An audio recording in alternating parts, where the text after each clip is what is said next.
10 మంది పనివారు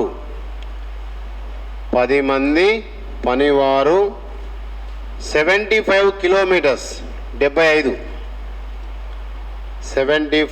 కిలోమీటర్స్ పొడవు గల రోడ్డును 10 మంది పనివారు 75 కిలోమీటర్స్ పొడవు గల రోడ్డును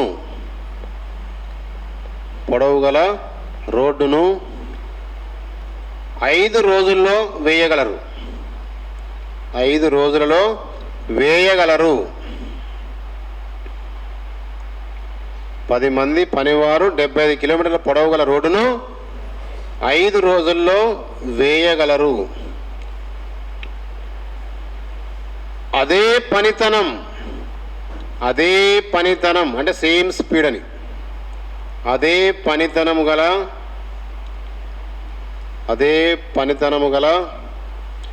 15 మంది 15 అదే పనితనము గల 15 మంది పనివారు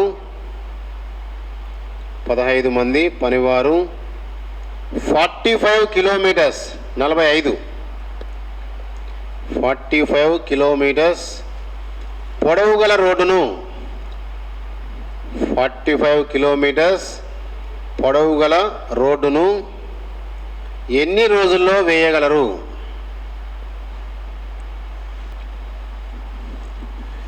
ఎన్ని రోజుల్లో వేయగలరు?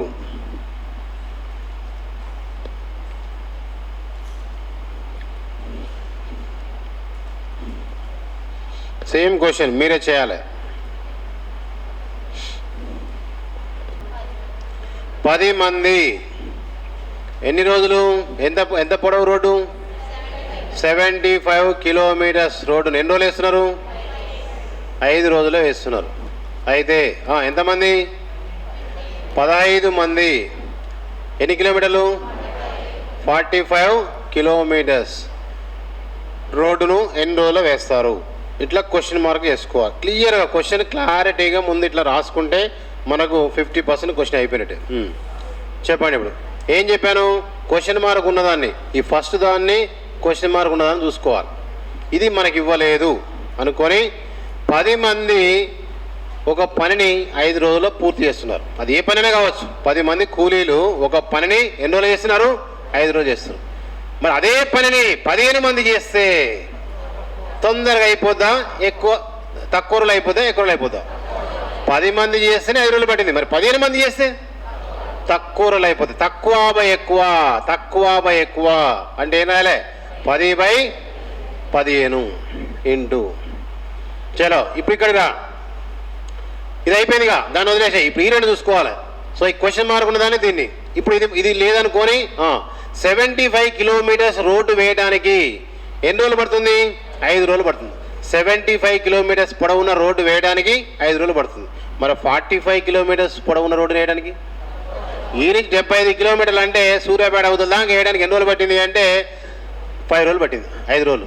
మరి 45 కిలోమీటర్స్ ఇక్కడ నుంచి ఇంకా పాలేరు వరకు అనుకోండి, ఎంత దూరం అయితే అంత దూరం. 45 కిలోమీటర్స్ వేయడానికి ఎంత టైం పడుతుంది? తక్కువ రోజులు పడతా, ఎక్కువ రోజులు పడతా? తక్కువ పడుతుంది. తక్కువ బై ఎక్కువ అంటే ఏం రాయాలి? 45/75 ఇంటూ ఇక్కడ ఎంత ఉంది? 5. చలో కొట్టేస్తే అయిపోయి. ఏమొస్తుంది చెప్పండి? 5 ఎక్కం ఎక్కడైనా కొట్టేయచ్చు, మీ ఇష్టం. ఈ రెండు కొట్టేయచ్చు. 15 ఎక్కం తెలిస్తే డైరెక్ట్ కొట్టేయచ్చు. అట్లా 15 ఎక్కం అయితే 15 ఒక అట్లా 15 మూల క్లియర్. 3 ఎక్కం అయితే లేదా 5 ఎక్కం అయితే 5 ఒక అట్లా 5 5 ఒక అట్లా 5 7 5 పోతే 2 5 5 25. 3 ఎక్కం అయితే 3 ఒక అట్లా 3 5ల. 5 ఎక్కం అయితే 5 ఒక అట్లా 5 2ల. సో అన్నీ క్యాన్సిల్ అయిపోయినాయి. ఏం మిగిలింది? 2. ఏం లేదు, పైన ఒకసారి కింద ఒకసారి, పైన ఒకసారి కింద ఒకసారి, అట్లా ఎన్నిసార్లు కట్ అయితే అన్నిసార్లు కట్ చేయాలి. అది గుర్తుపెట్టుకోండి. ఇది రావాలి. ఇది వస్తే మీరు సక్సెస్ అయినట్టే కాదు. క్యాన్సిలేషన్ అనేది ఇంపార్టెంట్. స్లోగా ఇంటికి వెళ్ళి రాసుకొని మీకు తెలిసిన టేబుల్లోనే కొట్టేయండి. 2 ఎక్కం తెలిస్తే 2 ఎక్కంలో పోతే 2 ఎక్కం, 3 ఎక్కం పోతే 3 ఎక్కం, 5 ఎక్కం పోతే 5 ఎక్కం. అలా 45 మంది విద్యార్థులు 45. 45 మంది విద్యార్థులు 45 మంది విద్యార్థులకు అనండి. 45 మంది విద్యార్థులకు 15 రోజులకు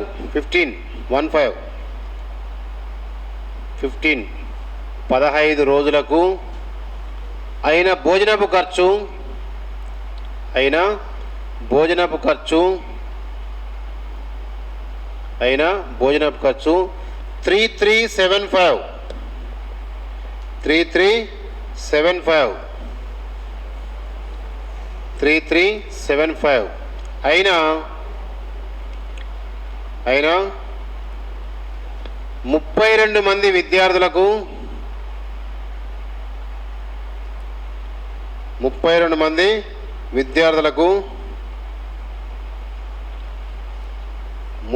మంది విద్యార్థులకు 18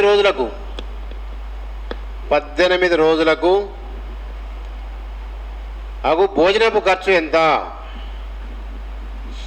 18 రోజులకు అగు భోజనపు ఖర్చు ఎంత?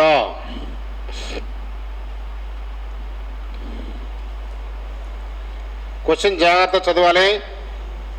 45 మంది విద్యార్థులు 15 రోజులకు అయిన భోజనపు ఖర్చు 3375 అయితే 32 మంది విద్యార్థులకు 18 రోజులకైనా భోజనపు ఖర్చు ఎంత?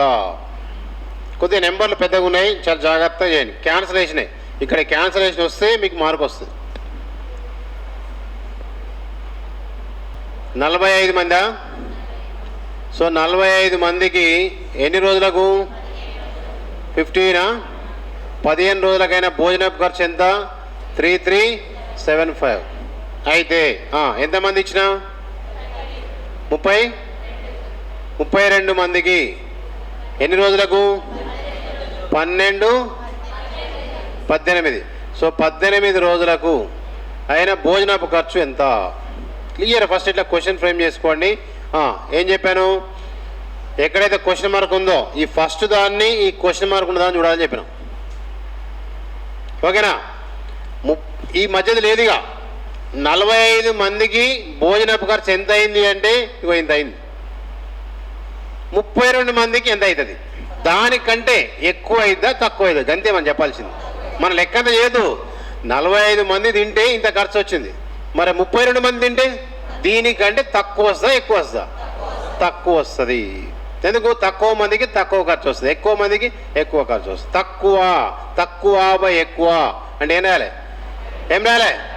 32/45 ఇంటూ. ఇప్పుడు అది తీసేసి ఈ రెండు చూసుకోవాలి.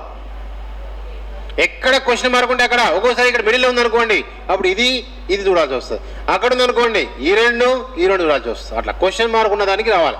ఫస్ట్ది క్వశ్చన్ మార్క్ ఉన్నది, సెకండ్ది క్వశ్చన్ మార్క్ ఉన్నది, అట్లా రావాలి. ఇక్కడ క్వశ్చన్ మార్క్ ఉంటే ఇది చూసుకోవాలి ఫస్ట్, తర్వాత ఈ రెండు చూసుకోవాలి. అక్కడ క్వశ్చన్ మార్క్ ఉంటే ఈ రెండు, తర్వాత ఈ రెండు. ఇది ఎట్లా చూసినా ఏం లేదు, ఇటు ఇటు చూసినా ఏం లేదు, కానీ బట్ ఖచ్చితంగా క్వశ్చన్ మార్క్ దగ్గర ఉందని చూసుకోవాలి. నెక్స్ట్ ఇప్పుడు ఇది చెప్పండి. 15 రోజులకి ఇక మెంబర్స్ ఎంతమంది అనేది చెప్పట్లేనే.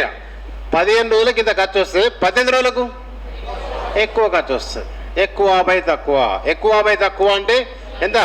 18/15 ఇంటూ 3375. చలో సగానికంటే ఎక్కువ లెక్క అయిపోయాయి. కొట్టివేత అనేది ప్రతి లెక్కలో ఉంటుంది. వామ్మోయ్ కొట్టివేత నుంచి బయటపడేది సార్ అంటే అది ఆటోమేటిక్గా మీ క్లాస్ అంతా అయిపోయేసరికి మీకు వచ్చేస్తుంది. కాబట్టి అది ఒక్క రోజులు వచ్చేది కాదు, రోజు ఒక టేబుల్ ఇట్లా మన మైండ్లో తిరిగి ఆటోమేటిక్గా వచ్చేస్తాయి. ఇక్కడ అన్ని 5 కనిపిస్తున్నాయి కాబట్టి 5 ఎక్కలో పోతుండొచ్చు లేదా 3 ఎక్కలో పోతుండొచ్చు అనేది మీకు తెలుసుకోవాలి. చూద్దాం. 3 ఎక్కం ఈ రెండు ఏమైనా పోతాయా? మీరు చాలామంది డౌట్ ఏంటంటే ఈసారి ఇది కొట్టేసినప్పుడు దీన్ని కొట్టేసి దీన్నే కొట్టేయాలన్నా దీనైనా కొట్టేయచ్చా? కింద ఒక నెంబర్ని పైన ఎక్కడైనా కొట్టేయచ్చు. పైన ఒకసారి కింద ఒకసారి, పైన ఒకసారి కింద ఒకసారి, అట్లా. కాబట్టి ఇప్పుడు చెప్పండి, ఏమో చెప్పండి. ఇక 3 ఎక్కంతో కొట్టేస్తున్నా, సింపుల్గా 3 ఎక్కమే కొట్టేస్తున్నా. 3 5లా 3 6లా. ఇప్పుడు ఇక్కడ 5 కనిపిస్తుంది, ఇక్కడ 5 కనిపిస్తుంది. ఈ పక్క మర్చిపోయి 2 కొట్టేశారు గట్ట. కొంతమంది చేస్తే ఏం కాదు, మీరు చేస్తే మంచిదే, కాకపోతే మీకు ఆన్సర్ రాదు కాబట్టి మళ్ళీ డౌట్ వచ్చి వెనక్కి వచ్చి మళ్ళీ చేసుకోవాలి అట్లా. కాబట్టి ఎన్ని తప్పులు చేస్తే అంత మంచిదే. ఇప్పుడు ఈ రెండు కొట్టేయద్దు, పైన ఎప్పుడైనా లవంలో హారంలో, లవంలో హారంలో, లవంలో హారంలో. చలో 5 ఎక్కం, 5 ఒకట్ల 5, 5 6ల 30, 33ల 30 పోతే ఇంకెంత ఉంది? 3 పక్కన ఎంత ఉంది? 7, 37. 5 ఏళ్ళ 35, 37ల 35 పోతే ఇంకెంత ఉంది? 2 పక్కన ఎంత ఉంది? 5, ఎంత? 25. 5 5ల 25. అదేంటి సార్, ఈడ ఒక్కసారి కొట్టేసి ఈడ 3 సార్లు కొట్టేసిరేంది?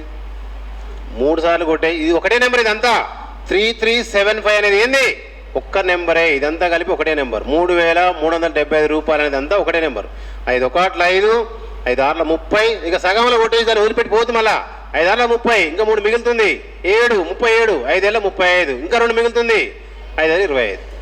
అట్లా ఇప్పుడు మళ్ళీ 5 లో పడుతున్నాయి, 5 లో పడుతున్నాయి. మళ్ళీ కొట్టేయి. 5 ఎక్కం, 5 9 45, 5 ఒకట్ల 5, 1 7, 17 అంటే 5 3ల 15, 17ల 15 పోతే ఇంకా 2 5, 5 5 25. ఇంకా కింద ఏమైనా ఉన్నాయా? కింద ఇంకా కొట్టివేయడానికి ఏమైనా ఉన్నాయా? మిగిలి ఉన్నాయా? ఉంటే ఇంకా ప్రయత్నం చేయాలి. ఇంకా లేవు కాబట్టి ఈ పై అని గుణించుకోవాలి. సో 9 ఉంది కదా, 9 ఎక్క ఉంది. 9 కానీ 3 ఎక్క, 3 ఎక్కందరూ కొట్టేసుకో. 3 3ల 3 2ల, మళ్ళీ 3 ఎక్కంతోటి 3 ఒకట్ల 3 నల్ల 12, 1 5, 3 5ల 15. ఇది కూడా కొట్టుపోయింది. ఇక కింద ఏమైనా ఉన్నాయా? ఏం లేవు. నేను అంటే 9 ఉంది కానీ మీరు ఏం చెప్తారా అని చూస్తున్నా. బాగుంది కదా పంచి? రైట్. సో ఇప్పుడు ఏమేమి మిగిలినాయి? 32 ఇంటూ 2, ఇక్కడ ఇంటూ ఉంది నాన్న. 32 2లో 64, 64 ఇంటూ ఇక్కడ 45. సో 64 45 గుణిస్తే ఎంత వచ్చింది మనకు? 2800. 64ని 40 తోటి గుణిస్తే ఇంత వస్తుంది అంటుండే కానీ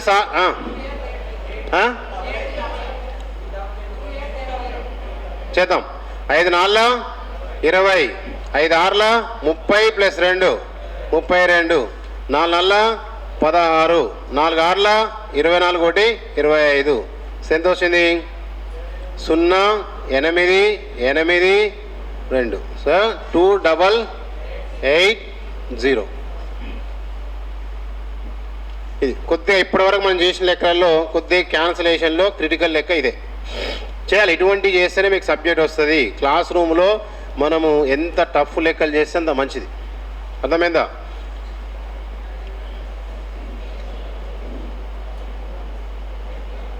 సేమ్ మోడల్లో ఒక క్వశ్చన్ ఇస్తే చేసుకొస్తారా?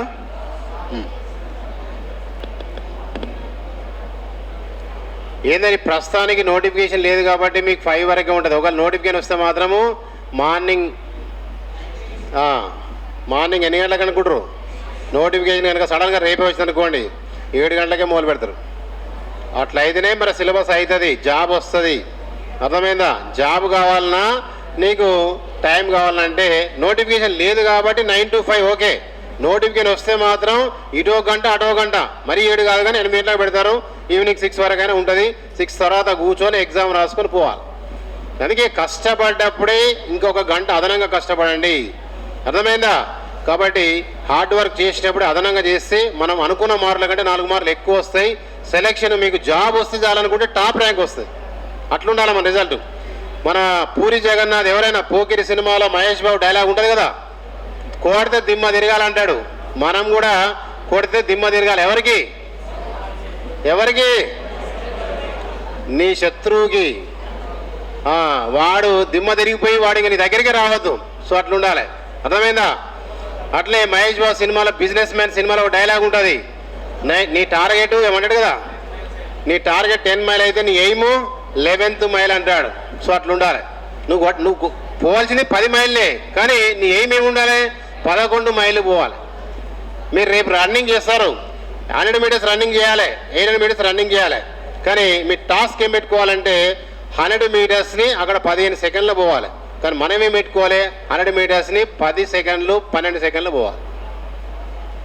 అలానే 800 మీటర్లు 800 మీటర్స్కి మనకి ఎంత ఉంది? 2 నిమిషాల 50 సెకండ్లు ఏదో ఉంటుంది. దాన్ని మనం తగ్గించి 2 నిమిషాలు 2.5 నిమిషాలే పోవాలి. అట్లా పెట్టుకోవాలండి. అట్లా పెట్టుకొని కష్టపడితే ఎందుకు చెప్తున్నా అంటే ఎస్పెషల్గా ఎస్ఐ కానిస్టేబుల్ పిల్లలని చెప్పేది ఏంటంటే మీరు ఎస్ఐ జాబు కానిస్టేబుల్ జాబ్ అనేది 1 డే మ్యాచ్ 20-20 మ్యాచ్ లాగా మీరు కష్టపడాలి. 20-20 మ్యాచ్లు ఎటుంటుంది? వచ్చిన బాల్ ఏం చేస్తుంటాడు? 6-4 సింగిల్స్ తీసే పరిస్థితి ఉంటుందా? సింగిల్స్ అవుట్ అయినా లేదు కానీ సింగిల్స్ తీయవద్దు. మీరు కూడా అట్లే ఉండాలి. చదివితే అట్లా చదవండి, లేదంటే బంద్ చేయండి. రెండే. వేరే చెప్పిన జాతర రింగులు వేసినట్టు వేస్తారా? అస్సలే వేయద్దు. రేపటి నుంచి అర్థమైందా? సీరియస్గా తీసుకోండి, సీరియస్ తీసుకోండి. క్లాస్లో ఉన్నంతసేపు అలర్ట్గా ఉండండి. ప్రతి లెక్చరర్ కూడా చాలా సీనియర్ మోస్ట్ లెక్చరర్స్ చూస్తారు ఇక్కడికి. ఇంతకంటే అద్భుతమైన అవకాశం అయితే మీకు రాదు. ఎందుకంటే మేము ఆల్రెడీ 1000 మందికి 2000 మందికి క్లాస్ చెప్పిన వాళ్ళము. దాదాపు 150-160 కిలోమీటర్ దూరం నుంచి చెప్తున్నందుకు మమ్మల్ని చూసేనే మీరు ఇన్స్పైర్ అయ్యి మీరు చదవాలి, సెలెక్షన్ కొట్టుకోవాలి. రేపు ఎక్కడైనా కనపడితే నమస్తే సార్ అని ధైర్యంగా ఎదురుగా వచ్చి నిలబడి నమస్తే సార్ మీ వల్ల నాకు జాబ్ వచ్చింది సార్ అని చెప్పాలి. అంతేగాని సార్ వస్తున్న పైన సాటుగా వెళ్ళిపోవద్దు. సో అటువంటి పరిస్థితి రావద్దు. కాబట్టి ఎక్కడ ఉన్నా తల ఎత్తుకొని బతికేటట్టు ఉండాలి. కాబట్టి దాన్ని 100% ఉపయోగించుకోండి. ఇక్కడ ఉన్న ఫ్యాకల్టీ కాదు, తర్వాత మనకి ఇచ్చినటువంటి ఎమ్మెల్యే గారు ఇచ్చిన అవకాశాన్ని కూడా మీరు ఇంతకంటే మంచిగా అయితే ఉండదు. నాకు ఎందుకు చెప్తున్నానంటే మీరు 10,000 కట్టిన దగ్గర కూడా కోచింగ్ సెంటర్లో 10,000 కట్టిన కాడ కూడా ఇంత ఫెసిలిటీ ఉండదు. మామూలుగా మేము చూస్తున్నాం కదా రూమ్లలో, ఇట్లా చిన్న రూమ్లలో ఉంటాయి క్లాసెస్. తర్వాత ఫుడ్ గిట్ అనేది ఇబ్బంది ఉంటుంది. మీరు హైదరాబాద్కి వస్తే మీ కోచింగ్ ఫీజు 10,000. అర్థమైందా? తర్వాత అదనంగా మీ ఖర్చులు ఓవరాల్గా కానిస్టేబుల్ పేరు మీద ఒక 50,000 ఖర్చు అవుతాయి. ఎస్ఐ పేరు మీద ₹1,00,000 ఖర్చు అవుతాయి. గ్రూప్ 2 పేరు మీద 2 లక్షలు ఖర్చు అవుతాయి. మీకు తెలియదు, ఎందుకంటే నేను లెక్క చెప్తా, రాసుకోండి. ఏంటంటే కోచింగ్ ఫీజు ఎంత సార్? ఆ లెక్క కాదు. 10,000 కోచింగ్ ఫీజు, 10,000 కానిస్టేబుల్ కన్నా 10,000. మీ ఫుడ్ మీరు హాస్టల్లో ఉండాలి, నెలకు 4,000. 3 నెలలు ఉంటే ఎంత? 12,000. ఎంత అయింది? 22,000. మీరు పుస్తకాలని బట్టలని అవి అయ్యొక 10,000. ఎన్నైనాయి? 32. తర్వాత మీ పెన్నులని పుస్తకాలని అవన్నీ ఇవన్నీ బస్ ఛార్జీలు అటు ఇటు పోను రాను, మధ్యన ఐస్ క్రీమ్ తింటాం, అవి తింటాం, ఇవన్నీ ఉంటాయి కదా. సో అట్లా ముఖ్యంగా ఇక అమ్మాయిలు అయితే హైదరాబాద్లో చూస్తాను, వాళ్ళు రోడ్డు మీద పోతుంటే అరే ఐస్ క్రీమ్ నిమ్మలంగా కూర్చొని తినొచ్చు కదా, తినరు. ఐస్ క్రీమ్ కొనుక్కొని అది ఇంచుకు ఆరిపోతుంటుంది, ఆయన తిని కూడా పోతుంటారు. ముఖ్యంగా అమ్మాయిలు చూసిన, అబ్బాయిలు చూడలేదు. అబ్బాయిలు ఐస్ క్రీమ్ తినక చూడలేదు. అమ్మాయిలు చలి పెడుతుంటే కూడా ఐస్ క్రీమ్ కొనుక్కొని ఇటు నాకు కూడా పోతారు అట్లా. కాబట్టి అటువంటి చాలా ఖర్చులు ఉంటాయి. ఎన్ఐఏ మొత్తం దగ్గర 40,000కి వచ్చింది అఫీషియల్గా. అన్అఫీషియల్గా మీరు ఈ ఏజ్లో మీరు ఏ చిన్న జాబ్ చేసినా మీకు తక్కువ ఎంత ఏమంటాము ఘోరంగానైనా ఒక 6-7 వేలు జీతం ఇయ్యారా మీకు? చిన్న జాబ్ చేసినా నెలకు ఒక 7,000 8,000 వస్తాయి. 8,000 వచ్చిన 4 నెలలకి ఎంత? 8 4 ఎంత? 40-30 ఎన్ఐఏ అంటే అది కాదా? అంటే ఒకటి ఇట్లా తిని కూర్చుంటా అయింది. ఏదో ఒక జాబ్ అయితే చేస్తాం మనం. ఏ చిన్న జాబ్ ఇప్పుడు చదువుతున్నామండి, అది జాబ్ చేయట్లేవు, మన ఇన్కమ్ పోయినట్టే కదా. దానికంటే ముందు ఇవన్నీ పోతే సంపాదించుకోవచ్చు. 70,000 అంటే ఈజీగా సంపాదించవచ్చు. ఒక 5-6 నెలలు వర్క్ చేసి వస్తాయి. కానీ ఇవన్నిటికంటే ముందు ఏది? మన ఇంటి పక్కోడు ఎదురుంగోళ్ళు వాళ్ళు ఏం చేస్తారు? ఓహో అన్న కోచింగ్ పోతుండే ఇచ్చేట్లేదు, ఇక కొడతాడు కదరా, కొడతాడు అన్న అని నీ ముందర ఏమంటారంటే ఏడిపోతున్నావు అంటే ఆయనకు తెలుసు ఏడిపోతున్నా కోచింగ్. అమ్మ కోచింగ్ పోతున్నా బా గ్రేట్ అన్న, నువ్వు అసలు గ్రేటే, నీకు వస్తుంది అని వెనకంగా పోయి ఆయనకి వస్తే ఆయనకి రాదు, బెస్ట్ వెనకంగా పోయి వాడికి ఉంటుండే మీ శత్రువు ఏమన్నా వాళ్ళకి మాత్రం ఏం చెప్తుంటే ఏడు ఈదురు పోయి ఆడాట, ఏదో కూర్చుంటున్నాడు, ఏదో సార్ ఏదో చెప్తున్నాడు, రాసుకుంటున్నాట, గాడ భోజనం పెడుతున్నాట, ఈ గిట్ట చదివితే వస్తాయి కోచింగ్. ఆడు చూడు మావాడు చూడు హైదరాబాద్ పోయిండు, మంచిగా ఎట్లా వస్తాడు, వచ్చినప్పుడల్లా మంచి కొత్త బట్టలు వేసుకొని వస్తాడు. ఈ పొల ఏముంది అగిలకి ఏమొస్తుంది జాబ్? ఇట్లా వెనకాల ఇన్సల్ట్ చేస్తే చాలామంది ఉంటారు. ముఖ్యంగా అమ్మాయిలు చెప్తున్నా, మీ ఇంటి పక్క వాళ్ళందరూ చూస్తారు అన్నట్టు మిమ్మల్ని కనిపెడతారు. రాలేదనుకోండి కథం. నేను అయ్యాలో చెప్పిన నేను ఆమెకు రాదు అని నేను చెప్పిన అట్నే అయింది.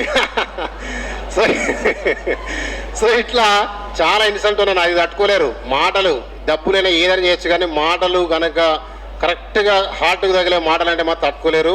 కాబట్టి ఇవన్నీ మైండ్లో పెట్టుకొని చదవండి. మీ అమ్మ నాన్న చెల్లి అక్క తమ్ముడు వాళ్ళకున్న బాధలను కూడా మీ బాధలుగా అనుకొని కష్టపడి జాబ్ కొట్టి మీ ఫోటో ఎక్కడ ఉండాలి? ఎమ్మెల్యే క్యాంప్ ఆఫీస్లో అక్కడ మీ ఫొటోస్ 2022లో జరిగిన పోలీస్ నియామకాల్లో గెలుపొందిన అంటే ఏమంటే విజేతలైన విద్యార్థులు అని అక్కడ ఫొటోస్ ఉండాలి. అక్కడ ఫోటో ఉండాలంటే మీరు ఏం చేయాలనేది మీకు అర్థమై ఉంటుంది. ఇమ్మీడియట్గా ఈ రోజు నుంచి ఇక అయిపోయింది. నేను నిన్నటి వరకు సార్ నిన్నమని ఇట్లా చెప్పలేదు సార్, అంతకుముందు అట్లా చెప్పలేదు సార్, ఇవన్నీ వద్దు నాకు. ఈ రోజు నుంచి ఏం చేస్తావు చెప్పు. ఇప్పటి నుంచి చూసినా నీకు 3 నెలలు టైం ఉంది, రేపు నోటిఫికేషన్ వచ్చినా 3 నెలలు టైం ఉంది. సో కాబట్టి ఈ రోజు నుంచి నువ్వు ఇనిషియల్గా 0 స్థాయి స్టార్ట్ చేసినా ఖచ్చితంగా సక్సెస్ అవుతారు. ఇక్కడ కావాల్సింది నాలెడ్జ్ కాదు, హార్డ్ వర్క్. ఎవరైతే నిజాయితీగా రోజు బండ కష్టం అంటాం, ఇక మూటు కష్టం, ఎవరైతే మూటుగా కష్టపడతారో వాళ్ళకే జాబ్ వస్తుంది. మూటుగా అంటే కూర్చుంటే లేవద్దు అంతే, కూర్చున్నామంటే ఒక చాప్టర్ అయిపోవాలి, 2 గంటలు కూర్చున్నామంటే ఒక 20 లెక్కలు చేయాలి, చేసినాకనే బయటికి పోవాలి. అట్లా ఎవరైతే ఓపిక్గా కూర్చుంటారో వాళ్ళకే వస్తుంది. టైంపాస్కు మీద చదివితే జాబులు రావు, సెల్ ఫోన్లలో క్లాసులు వింటే జాబులు రావు. అర్థమైందా? సెల్ ఫోన్లలో ఆన్లైన్ క్లాసులు అనేది ఏంటంటే రివిజన్ పర్పస్. ఇట్లా క్లాస్ వింటూ నోట్స్ రాసుకుంటూ ఇంటికి పోయినప్పుడు ఏమైందంటే మీరు కంటిన్యూగా చేస్తున్నప్పుడు ఈ సబ్జెక్ట్ బోర్ కొడుతుంది అనుకోండి, అప్పుడు ఏం చేయాలి? సెల్లో ఏమైనా యూట్యూబ్లో క్లాసెస్ ఉంటే అటువంటివి ఉంటే కాసేపు వినాలి. అట్లే కంటిన్యూగా ఉన్నా వేస్ట్, మనకు చెవులు ఖరాబ్ అవుతుంది, మన సెల్ ఛార్జింగ్ పోతుంది, అలా బ్యాలెన్స్ పోతుంది, ఆఖరికి మన బాడీలో కూడా బ్యాలెన్స్ పోతుంది. సో కళ్ళ సైడ్ వస్తుంది. మామూలుగా మీకు అర్ధగంట సేపు కంటిన్యూగా మన సెల్ చూస్తే ఏమవుతుంది? ఆటోమేటిక్గా మీకు ఫ్యూచర్ సైడ్ వస్తుంది. ఇవన్నీ ప్రాబ్లమ్స్ ఉంటాయి. సో జెన్యున్గా సెలెక్షన్ కొట్టేటటువంటి వాతావరణం ఇది. మంచి హాలు, మంచి ఫ్యాన్లు, మంచి భోజనము, ఇంకేం కావాలి? ఇంతకంటే మంచిగా ఏం కావాలి చెప్పండి? ఇంకేమన్నా మంచిగా కావాలని చెప్పండి. రైట్ ఛాన్స్ మీరు మంచిగా ఉపయోగించుకోండి. ఓకేనా? Right, all the best. రేపు మార్నింగ్